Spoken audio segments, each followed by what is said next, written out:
ডেলিভারির সময় চলে আসে, তখন এই পৃথিবী থেকে অসংখ্য মা দুনিয়ার থেকে বিদায় নিয়ে চলে যায়, যায় না? এই সময়টা যখন আসে তখন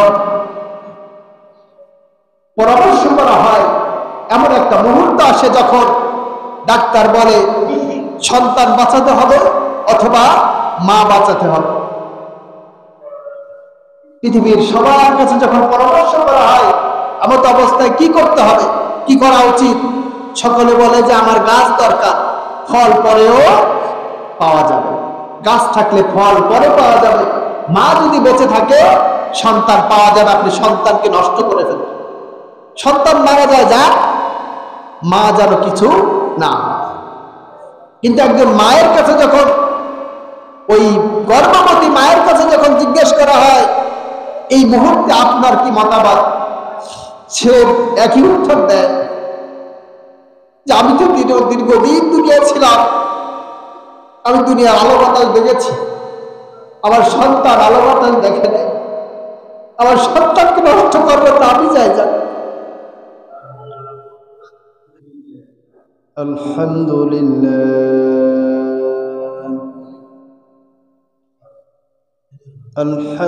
لله نحمده ونستعينه ونستغفره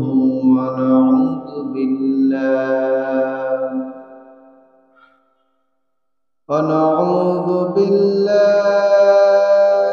من شرور أنفسنا ومن سيئات أعمالنا، من يهده الله فلا مضل له ومن يضلله فلا هادي له، ونشهد أن لا إله إلا الله وحده لا شريك له،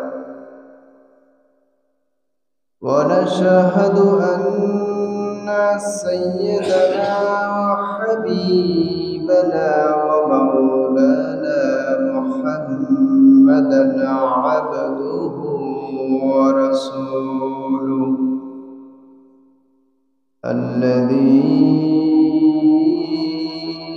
أرسله بالحق بشيرا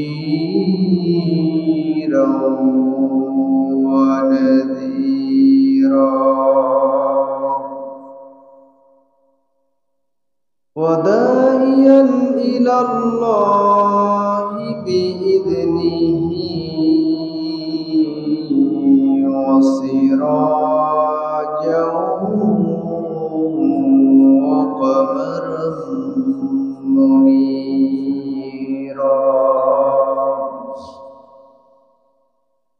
فقد قال الله تعالى في كلامه المجيد والفرقانه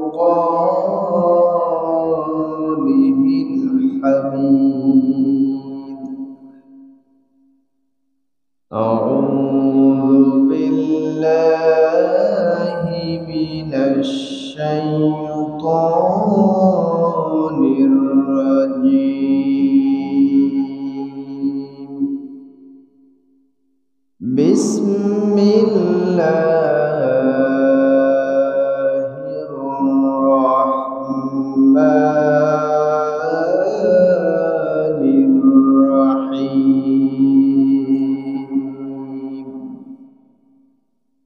وقضى ربك ألا تعبدوا إلا إياه وبالوالدين إحسانا، إما يبلغن عندك الكبر أحدهما أو كلاهما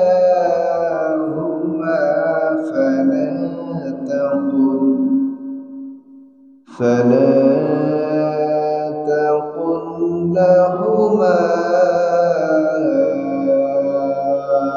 أف ولا تنهرهما وقل لهما قولا كريما واخفض لهما جناح الذل من الرحمة وقل رب ارحمهما كما ربياني صغيرا. وقال رسول الله صلى الله عليه وسلم إن الله حرم عليكم حقوق الأمهات أو كما قال عليه الصلاة والسلام. وقال تعالى في شان حبيبه إن الله وملائكته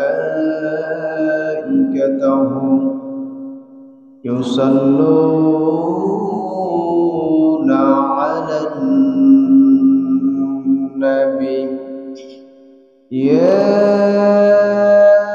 أيها الذين آمنوا صلوا عليه وسلموا تسليما. اللهم صل على محمد وعلى آل محمد كما صليت على إبراهيم وعلى آل إبراهيم إنك حميد مجيد. اللهم بارك على محمد وعلى آل محمد كما باركت على إبراهيم وعلى آل إبراهيم إنك حميد مجيد. الحمد لله আল্লাহ সুবহানাহু ওয়া তাআলার অশেষ মেহেরবানিতে পবিত্র রজব মাসের 30 তারিখের শেষ জুমায় আমরা সমবেত হওয়ার সুযোগ পেয়েছি। আল্লাহ তাআলা সুযোগ করে দিয়েছেন।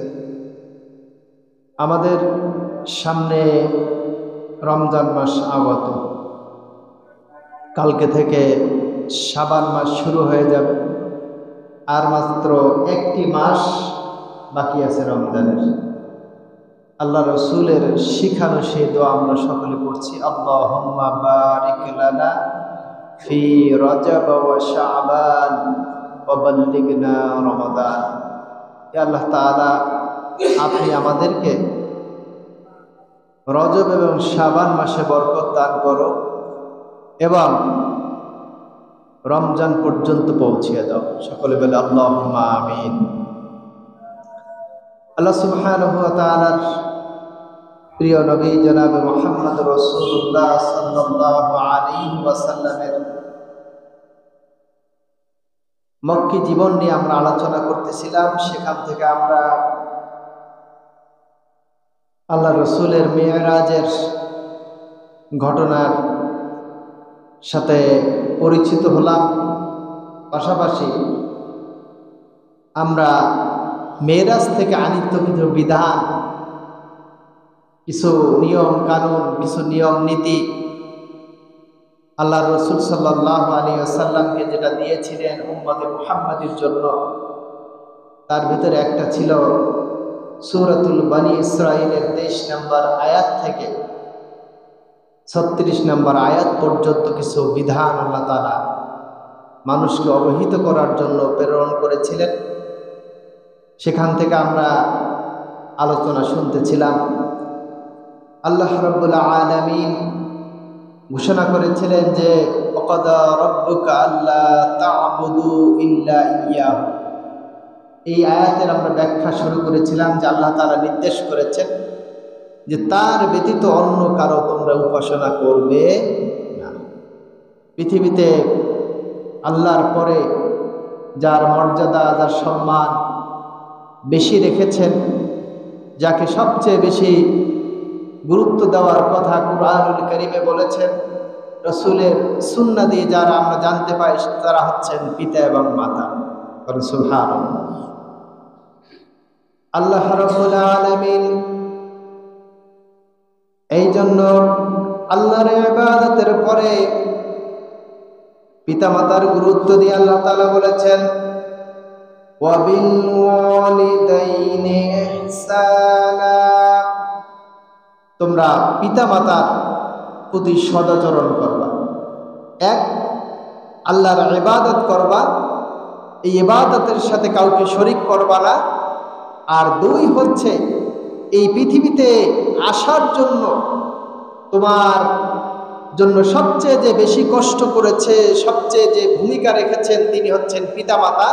এই পিতামাতার সাথে সৎ ব্যবহার করবে। সুবহানাল্লাহ। আল্লাহ রাব্বুল আলামিন পিতামাতার সাথে কেমন ব্যবহার করবেন এই কথাগুলো আল্লাহ তাআলা পরবর্তী অংশে ঘোষণা করেছেন। ইম্মা ইয়াবলুগান্না ইনদাকাল কিবারা আহাদুহুমা আও কিলাহুমা ফালা তাকুল লাহুমা উফ ওয়ালা তানহারহুমা ওয়া কুল লাহুমা কওলান কারীমা। আল্লাহ তাআলা বলেন, তারা যখন বার্ধক্য উপনীত হয়, এমনকি তাদের মধ্য থেকে একজন অথবা দুইজন, তারা যখন বার্ধক্য উপনীত হয়, তোমরা তাদের সাথে এমন কোনো কথা বলো না, এমন কোনো কাজ করো না যেই কাজের ফলে তারা শব্দটা উচ্চারণ করে। শুধু তাই নয়, তারা তো করবে এমন আচরণ ছোটদের মতন করবে, কিন্তু সেই আচরণের কারণে তোমরাও শব্দটা উচ্চারণ করবা না। তাদের বিরুদ্ধ বয়সে অসংখ্য ভুল ত্রুটি তাদের দ্বারা সংঘটিত হতে পারে, হওয়ার কারণেও তোমরা যেন তাদের আচরণের কারণে শব্দ উচ্চারিত না করো। আল্লাহ রাব্বুল আলামিন এটা তোমাদের জন্য ফয়সালা করে দিয়েছে। আল্লাহু আকবার। আল্লাহ তাআলা বলছেন শুধু উপশব্দ নয়, ওয়ালা তানহারহুমা, তাদেরকে ধমক দিবা না, ওয়াকুল লাহুমা কওলান কারীমা, বরঞ্চ তাদের সাথে সম্মানজনক আচরণ করবে, সম্মানজনক কথা বলবে। ওয়াখফিদ লাহুমা জানাহা কুল্লি মিনার রাহমা, তাদের জন্য তোমাদের রহমতের, তোমাদের দয়ার, তোমাদের ভালোবাসার ডানাগুলো প্রসারিত করে দিবে। ওয়াকুল লাহুমা কওলান কারীমা, তাদের জন্য সম্মানসূচক কথা বলবে, তাদের জন্য রহমতের ডানা তোমরা বিছিয়ে দিবে। ওয়াকুর রাব্বিরহামহুমা কামা রাব্বায়ানি সগীরা, আর তাদের জন্য তোমরা দোয়া করবে তোমার রবের কাছে এই বলে, হে রব, তারা ছোটবেলায় যেমন আমাদের প্রতি দয়া করেছে, ভালোবেসেছে, তুমি তেমনি ভাবে তাদের জন্য রহমতের ডানা বিছিয়ে দাও। আল্লাহু আকবার। আল্লাহ রাব্বুল আলামিন কেন এই কথাগুলো বললেন? তিনি তো অন্য কিছু বলতে পারতেন, অন্যকে গুরুত্ব দিতে পারতেন, বরঞ্চ তিনি আল্লাহ রাব্বুল আলামিন পিতামাতাকে গুরুত্ব দিয়েছেন। কারণ এই পৃথিবীতে সবচেয়ে যারা কষ্ট করে তার নাম হচ্ছে পিতামাতা। পিতামাতার মতন কষ্ট এই পৃথিবীতে কেউ করে না। নিঃস্বার্থভাবে যারা সবচেয়ে বেশি ভালোবাসে তারা হচ্ছে পিতামাতা। এই পিতামাতার সম্মান করা, এই পিতামাতার মর্যাদা করা, এই পিতামাতার জন্য খরচ করা আল্লাহ তাআলা ফরজ করে দিয়েছেন। সম্মানিত হাজিরিন, আল্লাহ রাব্বুল আলামিন বলেন, ওয়া'বুদুল্লাহা ওয়া লা তুশরিকু বিহি শাইয়্যান ওয়া বিল ওয়ালিদাইনি ইহসানা। আল্লাহর ইবাদত করো, তার সাথে কাউকে শরীক করো না, এবং পিতামাতার সাথে সদাচরণ করো। কারণ হচ্ছে ওয়াসাইনাল ইনসানা বিওয়ালিদাইহি হামালাতহু উম্মুহু ওয়াহানান আলা ওয়াহানিন ওয়া ফিসালুহু ফি আমাইনি আনিশকুর লি ওয়া লিওয়ালিদাইকা ইলাইয়াল মাসির। আল্লাহ রাব্বুল আলামিন বলেন, আল্লাহ রাব্বুল আলামিন মানুষকে উপদেশ করছেন বিওয়ালিদাইহি, তাদের পিতামাতার ব্যাপারে। কারণ হচ্ছে হামালাতহু উম্মুহু ওয়াহানান আলা ওয়াহানিন, কষ্টের পরে কষ্ট করে মা গর্ভে ধারণ করেছে। অফিসালুহু ফি আমাইন, আর তাদেরকে 2 বছর পর্যন্ত দুধ পান করেছে। আনিশকুরলি ওয়া লিওয়ালিদাইকা ইলাইয়াল মাসির, তাই তোমরা আমার কৃতজ্ঞতা আদায় করবা, পাশাপাশি তোমরা তোমাদের পিতামাতারও কৃতজ্ঞতা প্রকাশ করবা, কেননা তোমরা আমার কাছেই ফিরে আসবে। সম্মানিত হাজিরিন, আল্লাহ রাসূল সাল্লাল্লাহু আলাইহি ওয়াসাল্লামের কাছে একজন ব্যক্তি আসলেন। আল্লাহ রাসূলের কাছে প্রশ্ন করলেন, মান হাক্কা বিহুসনি সাহাবাতি, হে আল্লাহ রাসূল, এই পৃথিবীতে যারা আছে, বন্ধু বান্ধব, পিতামাতা, ভাই বোন, শ্বশুর শাশুড়ি সহ দুনিয়ায় যত আত্মীয় স্বজন আছে, পাড়া প্রতিবেশী আছে, এর ভিতরে সবচেয়ে কে বেশি হকদার ভালোবাসা পাওয়ার, কে বেশি হকদার সবচেয়ে উত্তম আচরণ পাওয়ার? আল্লাহ রাসূল সাল্লাল্লাহু আলাইহি ওয়াসাল্লাম তাকে বললেন, উম্মুকা, তোমার মাতা। আবার ওই ব্যক্তি আবার জিজ্ঞাসা করলেন, সুম্মা মান, এরপরে কে? আল্লাহ রাসূল সাল্লাল্লাহু আলাইহি ওয়াসাল্লাম আবার তার প্রশ্নের উত্তর বললেন, উম্মুকা, তোমার মাতা। আল্লাহ রাসূলের কাছে আবার ওই সাহাবী প্রশ্ন করলেন, সুম্মা মান, এরপরে কে? আবার আল্লাহ রাসূল একই উত্তর করলেন, উম্মুকা, তোমার মাতা।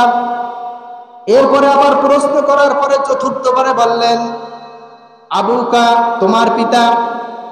3 বার মায়ের কথা কেন বলা হলো? কারণ এই পৃথিবীতে যে কষ্ট পিতা এবং মায়ে করেন, মায়ের কষ্টটা পিতার চেয়ে 3 গুণ বেশি। এই জন্য আল্লাহ তাআলা মায়ের হকটা 3 গুণ বেশি করে দিলেন। বলে সুবহানাল্লাহ। কয় গুণ বেশি? 3 গুণ বেশি। কেন? আমরা আসছি সে ব্যাখ্যায়। আল্লাহ তাআলা বলছেন, ওয়াহানান আলা ওয়াহানিন, কারণ মা গর্ভে ধারণ করে, কষ্টের পর কষ্ট তিনি স্বীকার করেন, যে কষ্টটা এই পৃথিবীর অন্য কেউ করতে পারে না। সায়েন্টিফিক থেকে আমরা যদি যাই, সায়েন্সের ভিতরে এসেছে, আমরা স্বাভাবিক যখন দেখতে পাই যে একজন মা যখন গর্ভধারণ করে, এই গর্ভধারিণী মা গর্ভ অবস্থায় প্রথম দিন থেকেই শুরু করে আস্তে আস্তে আস্তে আস্তে তার কষ্ট বাড়তে থাকে। মা যখন গর্ভধারণ করে তখন তার ক্ষুধা থাকে না, ক্ষুধা নষ্ট হয়ে যায়, তার খেতে ভালো লাগে না, তার ঘুম ঠিক মতো হয় না, তার ভিতরে অস্থিরতা কাজ করে, শরীরের বিভিন্ন জায়গায় তার ব্যথা যন্ত্রণা শুরু হয়ে যায়। এই মা যখন গর্ভে ধারণ করে, গর্ভে ধারণ করার পরে এই ছোট্ট একটি মা তার বডির ভিতরে আরেকটা জীবন্ত মানুষকে তিনি নিয়ে ঘুরে বেড়ান। একটা মানুষ, জীবিত একজন মানুষ আর একটা জীবিত মানুষকে পেটের ভিতরে নিয়ে ঘুরে বেড়ায় 24 ঘন্টা। আল্লাহু আকবার। এটিকে আমাদের দ্বারা সম্ভব? বলেন, পুরুষদের দ্বারা সম্ভব? পুরুষদের দ্বারা এটা সম্ভব নয়, বরঞ্চ আল্লাহ তাআলা এই মাকে এই গর্ভ ধারণ করার শক্তি ক্ষমতা আল্লাহ তাআলা দিয়ে দিয়েছেন। সুবহানাল্লাহ। এই জন্য মার শত কষ্ট হওয়ার পরেও মা কখনো তার ওই সন্তানের প্রতি কি হয় না, রাগ হয় না, গোস্সা হয় না। আমরা যারা পুরুষ আছি, এক রাত ঘুমাতে না পারলে আমাদের অস্থিরতা শুরু হয়ে যায়, কিন্তু মা একদিন নয়, 2 দিন নয়, 45 সপ্তাহ পর্যন্ত এক নাগাড়ে অসংখ্য দিন এরকম রাত কেটে যায়, আমরা ঘুমিয়ে থাকি, আর মা ওই অবস্থায় জাগ্রত হয়ে বসে বসে চোখ দিয়ে দরদর করে পানি ছেড়ে যায়। সম্মানিত ভাই, আল্লাহ তাআলা বলছেন হামালাতহু উম্মুহু, মা গর্ভে ধারণ করে। এটা হচ্ছে প্রথম কারণ। 3 গুণ যে আল্লাহ তাআলা, আল্লাহ রাসূল সাল্লাল্লাহু আলাইহি ওয়াসাল্লাম মা মর্যাদার কথা বললেন, প্রথম হচ্ছে তিনি গর্ভে ধারণ করেন। গর্ভে ধারণের কষ্টের ব্যাপারে যদি আমরা বলি, একজন সন্তান যখন পেটের ভিতরে যায়, যাওয়ার পরে যখন তার ভিতরে রূপ আসে, 7ম মাসে তার চোখ এবং কান খুলে যায়। ওই মা যা দেখে সন্তানও তাই দেখে, মা যা শোনে সন্তানও তাই শোনে। এভাবে করে করে তার 7 মাস যখন অতিবাহিত হয়ে যায়, তখন এই সন্তানের হাইট হয় 10 ইঞ্চি। কত ইঞ্চি? 10 ইঞ্চি। একটি মাতৃগর্ভ এর পরিমাণ হচ্ছে 10 ইঞ্চি। যখন এই 10 ইঞ্চি পূর্ণ হয়ে যায়, হওয়ার পরে সন্তান আস্তে আস্তে আরো কি বাড়তে থাকে। 10 মাসে ডেলিভারি হয়। কত মাসে হয়? 10 মাস 45 দিন, 45 সপ্তাহ। বিজ্ঞান বলেছে 45 সপ্তাহ একটা সন্তান মায়ের গর্ভের ভিতরে অবস্থান করে। যখন 7 মাস হয়, তখন তার হাইট হয় 10 ইঞ্চি। একটা মায়ের গর্ভের যে জায়গা আছে, পরিধি আছে, এই পরিধিটা হচ্ছে 10 ইঞ্চি।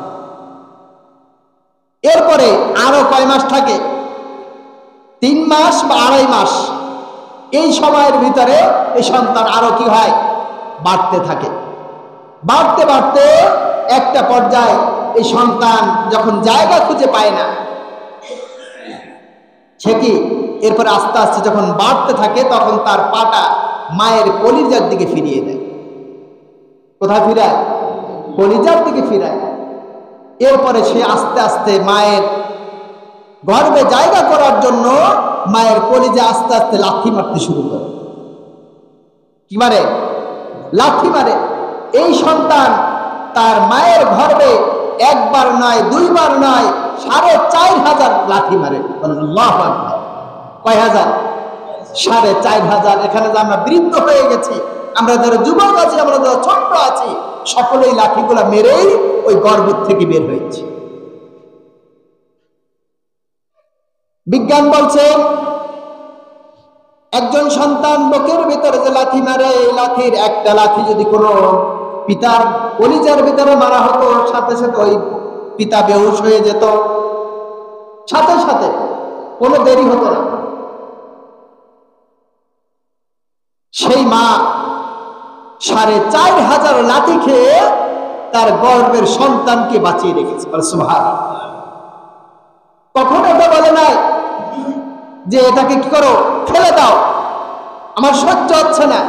বরঞ্চ প্রত্যেকটি নবজাতক বধূ যখন ঘরে আসে, সংসার যখন শুরু হয়, তখন ওই মায়ের স্বপ্ন হয় যে সে একজন মা হবে, সে একজন মা হবে। এই স্বপ্ন নিয়েই কি করে? সংসারে প্রবেশ করে। এভাবে 1 দিন নয়, 2 দিন নয়, 4,500 বার তিনি লাথি মারেন। এই লাথি মারার পরে সে আস্তে আস্তে জায়গা করে নেয়। এরপরে সে যখন প্রসব বেদনার সময় চলে আসে, এরপর আল্লাহ তাআলা বলছেন 2 নাম্বার যে কারণ, সেটা হচ্ছে কি, তিনি গর্ভপাত করেন, অর্থাৎ তাকে ডেলিভারি দেন। এই এই ডেলিভারির সময় অবস্থাটা কি হয়, যে একজন মা যখন ডেলিভারি দেয় তখন যে পেইন হয়, সাধারণত মানুষ যে ব্যথা সহ্য করতে পারে সেটা 20 থেকে 25 ইউনিট ব্যথা সহ্য করতে পারে সর্বোচ্চ। কতটুকু? 20 থেকে 25 ইউনিট। এই 20 থেকে 25 ইউনিট সাধারণ ব্যথা ক্ষমতা সহ্য করার মতো ক্যাপাসিটি মানুষের আছে। কিন্তু একজন মা, তার যখন পেইন হয়, ডেলিভারির জন্য যখন সময় ঘনিয়ে আসে, তখন এই প্রসব বেদনার ব্যথাটা এতটা হয় যে সেই পরিমাণ হয় 50 থেকে 55 ইউনিট। আল্লাহ বলছে এই পেন যদি কোনো মানুষের ওঠে তাহলে সে কখনোই কি করতে পারে না, বেঁচে থাকতে পারে না। এই জ্বালা, এই যন্ত্রণা, এই ব্যথা সহ্য করে কি হয়, মা তার সন্তানকে দুনিয়া ভূমিষ্ঠ করে। ভাবছি কখন আল্লাহ তাআলা কি এমনি এমনি বলেছেন যে আমার পরে পিতা মাতার হক কেন? এই কারণে আমি আপনি অসংখ্য সময় দেখেছি যে মা যখন গর্ভে ধারণ করেছে, গর্ভধারণ অবস্থায় আমরা দেখি মাঝে মাঝে প্লেট রেখে মা উঠে যায়। এই প্লেট থেকে উঠে কোথায় যায়? এই প্লেট রেখে এক সাইডে যে অজরে কাঁদতে থাকে, কারণ এই সন্তান পেটের ভিতরে লাথি মারেছে। লাথি মারার কারণে মা স্থির হয়ে বসে থাকতে পারে নাই, সে প্লেটে খাবার রেখে মুখের দ্বারা লোকমা নিয়েছে, লোকমা খেয়ে রেখে উঠে গেছে। সকল চোখের আড়াল করে এক জায়গায় বসে পানি ফেলছে। এরকমের একদিন নয়, 2 দিন নয়, অসংখ্য দিন হয়েছে, যেটা আমরা পুরুষরা সহ্য করতে পারতাম না। সম্মানিত হাজিরিন, আল্লাহ রাসূল সাল্লাল্লাহু আলাইহি ওয়াসাল্লাম বললেন যে এই সন্তান কি করে, গর্ভধারণ করার সময় যখন ডেলিভারির সময় চলে আসে, তখন এই পৃথিবী থেকে অসংখ্য মা দুনিয়ার থেকে বিদায় নিয়ে চলে যায়, যায় না? এই সময়টা যখন আসে তখন পরামর্শ করা হয়, এমন একটা মুহূর্ত আসে যখন ডাক্তার বলে সন্তান বাঁচাতে হবে অথবা মা বাঁচাতে হবে। পৃথিবীর সবার কাছে যখন পরামর্শ করা হয় এমত অবস্থায় কি করতে হবে, কি করা উচিত, সকলে বলে যে আমার গাছ দরকার, ফল পরেও পাওয়া যাবে। গাছ থাকলে ফল পরে পাওয়া যাবে, মা যদি বেঁচে থাকে সন্তান পাওয়া যাবে। আপনি সন্তানকে নষ্ট করে ফেলবেন, সন্তান মারা যায়, যাক, মা যেন কিছু না। কিন্তু একজন মায়ের কাছে যখন, ওই গর্ভবতী মায়ের কাছে যখন জিজ্ঞেস করা হয় এই মুহূর্তে আপনার কি মতামত, সে একই উত্তর দেয় যে আমি তো দীর্ঘদিন দুনিয়ায় ছিলাম, আমি দুনিয়ার আলো বাতাস দেখেছি, আমার সন্তান আলো বাতাস দেখে নেই, আমার সন্তানকে নষ্ট করবেন না, আমি যাই যান। এমন কষ্ট করার পরে একজন মা তার সন্তানকে দুনিয়ায় আনে। এই মায়ের সাথে যারা দুর্ব্যবহার করে, খারাপ আচরণ করে, আল্লাহর কসম তারা কখনোই জান্নাতে যেতে পারবে না, কখনোই পারবে না।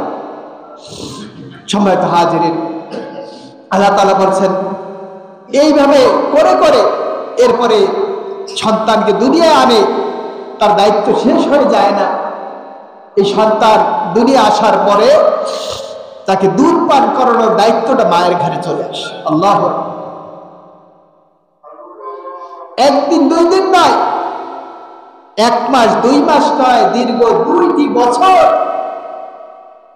এই এক নাগারে দুধ পান করাতে থাকে।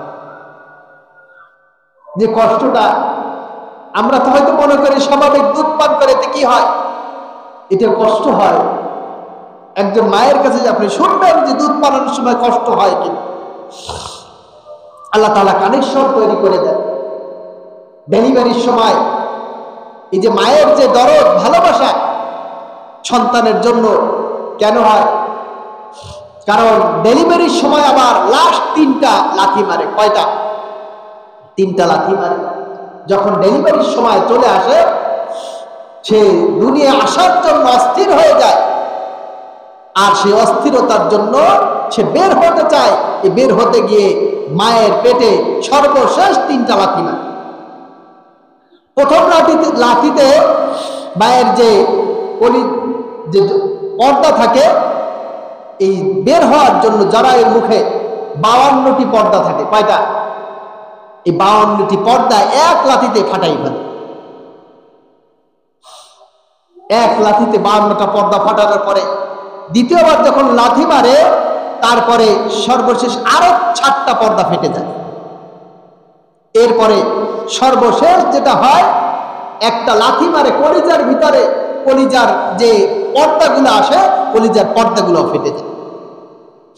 আর এর মাধ্যমে সন্তান এবং মায়ের সাথে, এই শেষ লাথিটার মাধ্যমে সন্তান এবং মায়ের মাঝে একটা সম্পর্ক তৈরি হয়। যেমন ভাবে ইন্টারনেটের মাধ্যমে আমরা মোবাইল চালাই, ঠিক তেমনি ভাবে মায়ের এবং সন্তানের মাঝে সম্পর্ক তৈরি হয়। এই জন্য সন্তান যদি হাজারো মাইল দূরে থাকে, আর ওই সন্তান যদি বিপদে পড়ে, পৃথিবীর কেউ আশপাশের খবর না পেলে সর্বপ্রথম মা পায়। বল সুবহানাল্লাহ। দেখবেন মায়ের ভিতরে অস্থিরতা দেখা দিলে, যদি সন্তান দূরে থাকে, তাহলে মা বলে মনে হয় কিছু একটা হয়েছে, মনে হয় কিছু একটা হয়েছে। কেন হয়? কারণ ওই যে সম্পর্কটা তৈরি হয়েছে, ওটার একটা টান, একটা আকর্ষণ মায়ের হৃদয়ের ভিতরে জ্বালা যন্ত্রণা শুরু হয়ে যায়। সম্মানিত হাজির, আল্লাহ তাআলা বলেছেন যে আমি আল্লাহ রাব্বুল আলামিন তোমাদেরকে নির্দেশ দিয়েছি, সিদ্ধান্ত দিয়ে দিয়েছি, আমি আল্লাহ তাআলার ইবাদতের পরে তুমি যার ইবাদত করবা, যার গুণগান করবা, যার কি করবা, মায়া ভালোবাসা, যাকে বেশি সবচেয়ে শ্রদ্ধা করবা, সবচেয়ে বেশি সম্মান দেখাবা, যার জন্য সবচেয়ে বেশি ব্যয় করবা, তিনি কে? দিন হচ্ছেন বাবা। আল্লাহ তাআলা এরপরে বলছেন যে এরপরে দুধ পান করানো, দুধ পান করানোর এই একটা, তাহলে কয়টা পাইলাম? 3টা। একটা হচ্ছে গর্ভে ধারণ করা, 2 নম্বর হচ্ছে প্রসব বেদনা, আর 3 নম্বর হচ্ছে দুধ পান করানো। এই 3টা কারণে পিতার চেয়ে কি মায়ের মর্যাদা বেশি, বেশি হকদার।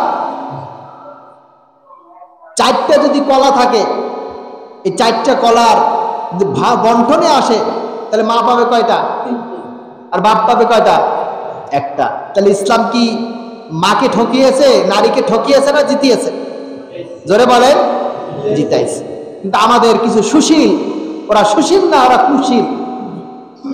ওরা সমাজের কল্যাণ চায় না, ওরা নারীদেরকে রাস্তায় নামিয়ে পণ্যের মতন যেরকমের ব্যবহার করে, ঠিক তেমনি ভাবে তারা ব্যবহার করতে চায়।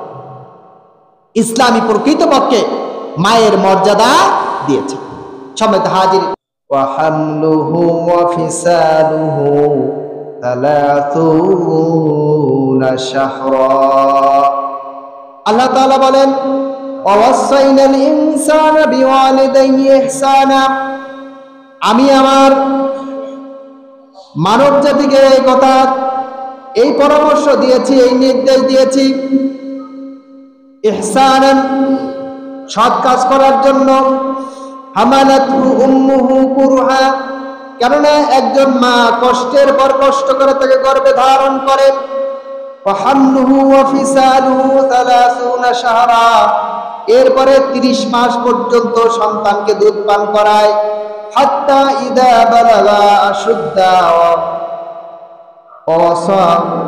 ওয়াদাতহু কুরহা ওয়াবালাগা 40 সানা, এরপরে 40 বছর পর্যন্ত, যখন তার বয়স 40 বছর হয়ে যায়, তখন সে কি পরিপূর্ণতা লাভ করে।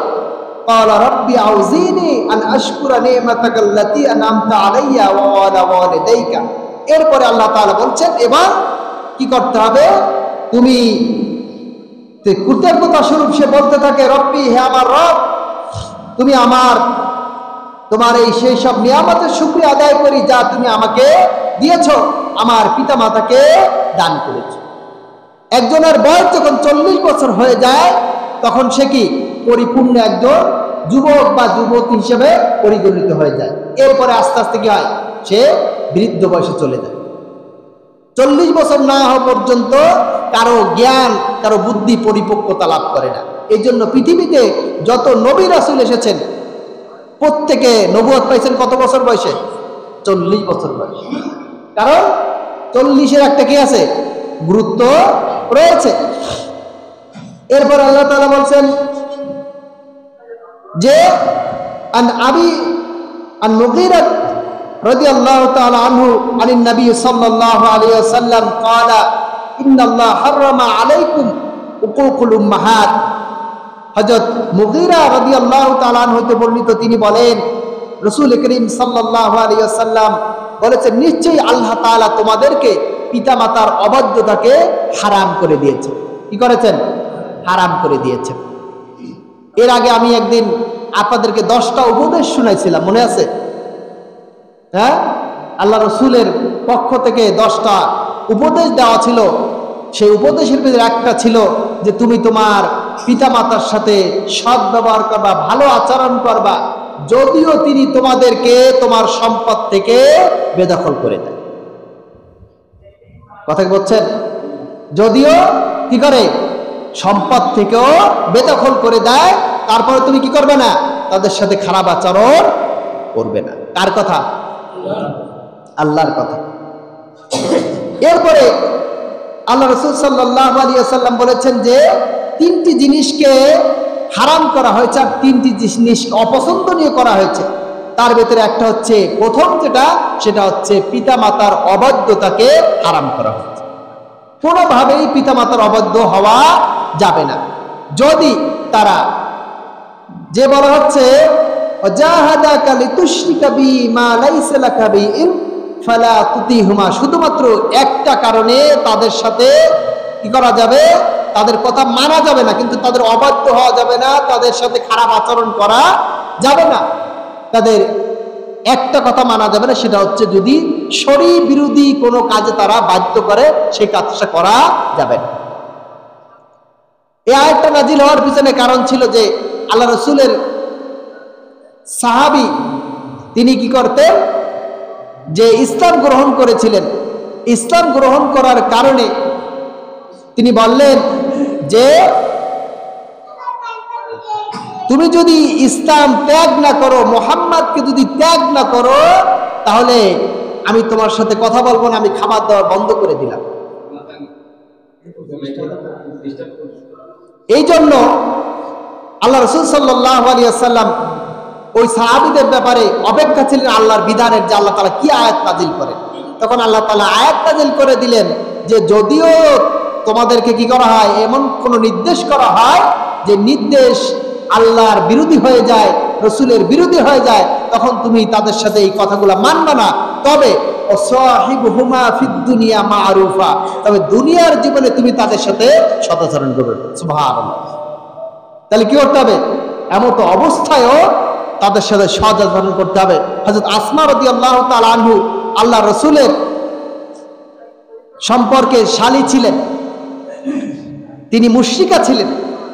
তার মা আল্লাহ রসুল সাল্লাল্লাহু আলাইহি ওয়াসাল্লামের ওই ঘরে যখন আসলেন, তার মা তো দেখলেন যে একটা বিছানা, সুন্দর একটা বিছানা ছিল, ওই বিছানাটা গুছাই ফেললেন। আসমা রাদিয়াল্লাহু তাআলা আনহুকে জিজ্ঞেস করলেন, তুমি এইটা করলা কেন? বলছে এ তো মুশরিক, এই মুশরিক এই জায়গায় বসুক, এটা আমি চাই না। তখন আল্লাহ রসুল তাকে ধমক দিলেন, বললেন খবরদার তুমি এই কাজ করবা না, সে মুশরিক, কিন্তু তোমার মা, তুমি তার সাথে সদাচরণ করবা। সুবহানাল্লাহ। এমন তো অবস্থায়ও মায়ের সাথে, বাবার সাথে কি করা যায় না, খারাপ আচরণ করা যায় না। কিন্তু আমরা কি ছোট্ট ছোট্ট বিষয় নিয়ে কি মায়ের সাথে, বাবার সাথে খারাপ আচরণ করি না? আমল বরবাদ হয়ে যাবে, আমল কি হয়ে যাবে, বরবাদ হয়ে যাবে, নষ্ট হয়ে যাবে। ঝাড়ি দিয়ে কথা বলা যাবে না কোন অবস্থাতেই। তারা উফ শব্দ করে অথবা আপনি তাদের আচরণে উফ করবেন, এটা আল্লাহ তাআলা পছন্দ করেন। এই জন্য আল্লাহ তাআলা দেখেন কত বিজ্ঞ, আল্লাহ তাআলা কত আলিমুল হাকিম, যে আল্লাহ তাআলা জানেন যে আমার বান্দা কোন আচরণ পর্যন্ত করতে পারে। এই জন্য ছোট্ট একটি শব্দ যেটা করা স্বাভাবিক, স্বাভাবিক না বলেন? মা যখন বুড়ো হয়ে যায়, বয়স হয়ে যায়, বাবার যখন বয়স হয়ে যায়, তখন ছেলেদের মতন আচরণ করে না? ছোট ছোট বাচ্চার মতন আচরণ করে। চোখে দেখে না, কানে শোনে না। এই মা এবং বাপ মাঝে মাঝে জিজ্ঞেস করে, কি কইলো, কি বলছে, শুনি নাই। একবার, দুইবার, তৃতীয়বার কানে শোনে না, বাইরে হয়ে গেছে। এটা কি ঝাড়ি দিয়ে কথা বলে না?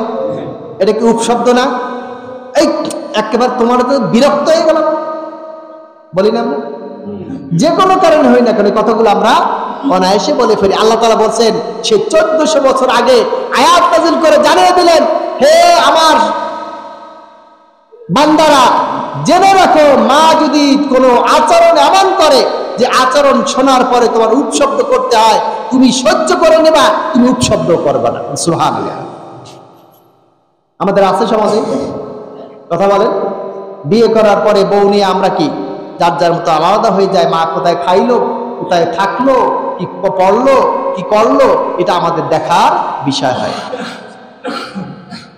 আপনি যেমন আচরণ আপনার মায়ের সাথে করবেন, বাবার সাথে করবেন, কামা তুদিনু তুদান, যেমন আপনি করবেন তার প্রতিফলটা আপনিও পাবেন, তার চেয়ে বেশি পাবেন। তার চেয়ে কি করবেন? বেশি পাবেন। এই জন্য অবশ্যই পিতা মাতার সাথে আচরণ কি করতে হবে? ভালো করতে হবে। উপশব্দ করা যাবে না। আবার তারা যদি করে উপশব্দ করে, এমনটাও করা যাবে না। দুইয়ের ক্ষেত্রেই নিষিদ্ধ। আপনি উফ করবেন না, আর কি তারাও উফ করবে না। এমন কোন আচরণ, এমন কোন পরিবেশ, পরিস্থিতি তৈরি করা যাবে না। আল্লাহ রাসূল সাল্লাল্লাহু আলাইহি ওয়াসাল্লাম বলেন, আন মুআবিয়া রাদিয়াল্লাহু তাআলা আনহু আন্না জাহামা রাদিয়াল্লাহু তাআলা আনহু জা ইলা নবী সাল্লাল্লাহু আলাইহি ওয়াসাল্লাম ফাকালা ইয়া রাসূলুল্লাহ আরাদতু আন আগযু ফাকাদ জিতু ইস্তাশিরুকা ফাকালা হাল লাকা মিন উম্মি ফাকালা নাম ক্বালা ফালজামহুমা ফাইনাল জান্নাতা ইনদা রিজলিহা। আল্লাহ রাসূলের সাহাবী তিনি বলছেন যে আল্লাহ রাসূলের কাছে একজন ব্যক্তি আসছেন, যার নাম হচ্ছে জাহিমা রাদিয়াল্লাহু তাআলা। এই মুআবিয়া ইবনে জাহিমা তিনি এসে আল্লাহ রাসূলের কাছে বলছেন যে, জাহিমা, যে আল্লাহ রাসূল, আমি যুদ্ধে যেতে চাই।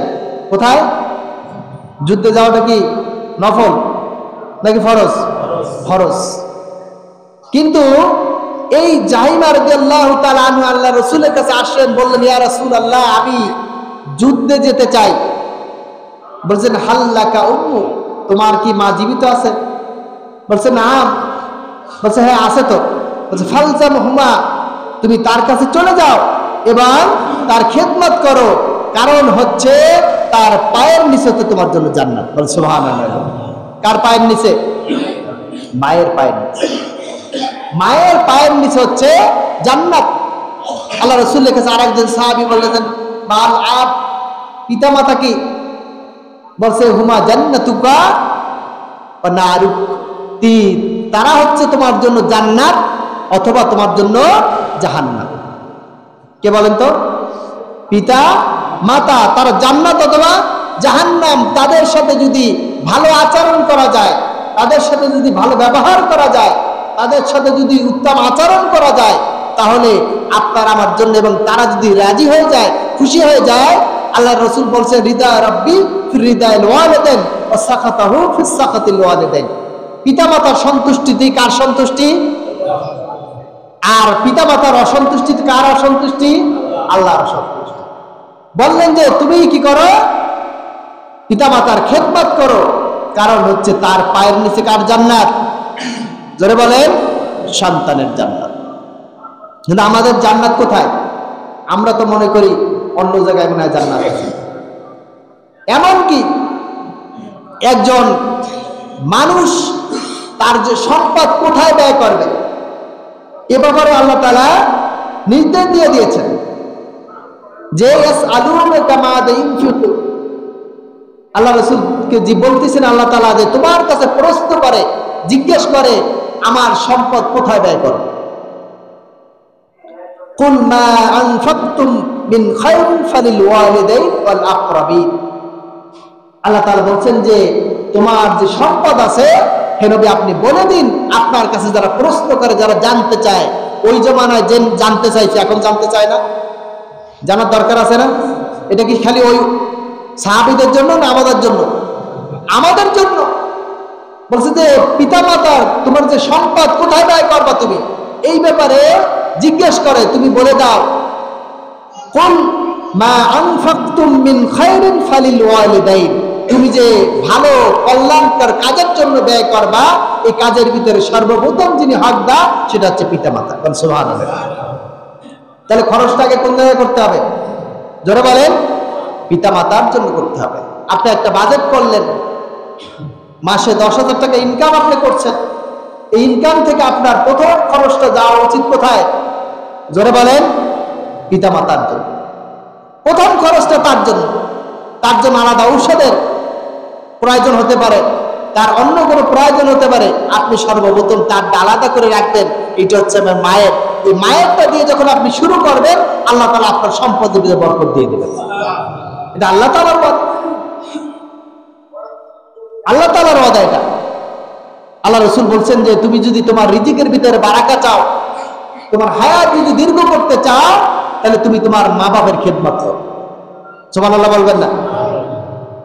সময় তো হাজির। তাহলে প্রথমটা এটা বলছেন, এরপর বল আকরাবিন, এরপরে কি তোমার নিকট যারা আছে তাদেরটা, সে নিকটের ভিতরে এরপরে নিকট হচ্ছে আপনার স্ত্রী, এরপরে নিকট হচ্ছে আপনার সন্তান, এরপরে নিকট হচ্ছে আপনার ভাই, এরপরে নিকট হচ্ছে আপনার বোন, এরপরে নিকট হচ্ছে আপনার আত্মীয় স্বজন যারা আছে সেগুলো। তাহলে প্রথম কার জন্য ব্যয় করব? হ্যাঁ, মা বাবার জন্য ব্যয়। মা বাবার জন্য ব্যয় করাটা, যে ব্যক্তি মা বাবার জন্য ব্যয় করে, সম্পদ যত খরচ করবেন প্রত্যেকটা সম্পদের প্রত্যেকটা খরচের হিসাব নেবেন, কিন্তু একমাত্র মা বাবার জন্য যে টাকাটা খরচ করা হয় ওই টাকার কোনো হিসাব নেওয়া হবে। সময় হাজির। আমাদের মা বাবা আছে না ঘরে? কার কার মা বাবা বেঁচে আছে? হাত জাগান তো। আল্লাহ তাআলা এই যে আপনাকে সুযোগ করে দিলেন, আল্লাহ রসুলের কাছে এক ব্যক্তি প্রশ্ন করলো যে দেখেন মায়ের হক আদায় করেছে বলে একজন ব্যক্তি, তিনি অনেক দূর থেকে তার মাকে ঘাড়ে করে নিয়ে হজ করছেন আর ঘুরতেছেন, তাওয়াফ করছেন আর মানে গান গাচ্ছেন, আনন্দে গান গাচ্ছেন যে আমি আমার মায়ের ঋণ শোধ করে দিয়েছি। এই গানটা নিয়ে গাচ্ছেন বিভিন্ন ছন্দে ছন্দে। তো আল্লাহ রসুল এটা শোনার পরে বললেন যে তুমি কি বলতেছো? বলছে আমি আমার মায়ের ঋণ শোধ করে দিয়েছি। বলছে তুমি তোমার মায়ের ঋণ শোধ করা তো দূরের কথা, তোমার মা যখন তোমাকে গর্ভে ধারণ করেছিল ওই সময় যে একটা উট শব্দ করেছিল, যে উট শব্দের তুমি কি করে নাই? ঋণ শোধ করতে পারো না। বল সুবহানাল্লাহ।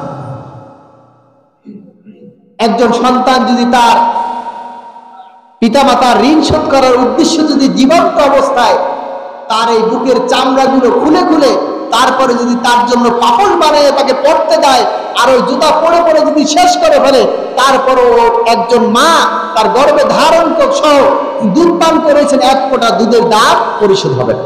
সুবহানাল্লাহ। তাহলে আমরা কি এই মা বাবার কি গুরুত্ব দিচ্ছি বলেন? আল্লাহ তাআলা ঘোষণা দিয়েছেন কার পরে? আল্লাহর ইবাদতের পরে মায়ের এবং বাবার গুরুত্ব দিয়েছেন, কিন্তু আমরা কি এই গুরুত্বটা দিচ্ছি না। সময় তো হাজিরিন, মা এবং বাবার অধিকার আদায়ের জন্য দুনিয়ায় 7টা অধিকার, আখিরাতে 7টা করণীয়, অর্থাৎ দুনিয়ায় জীবিত অবস্থায় 7টা তার হক আছে, মরে যাওয়ার পরে আরো 7টা হক আছে। এটা ইনশাআল্লাহ আল্লাহ যদি কবুল করে আগামী জুমায় আমরা আলোচনা করব।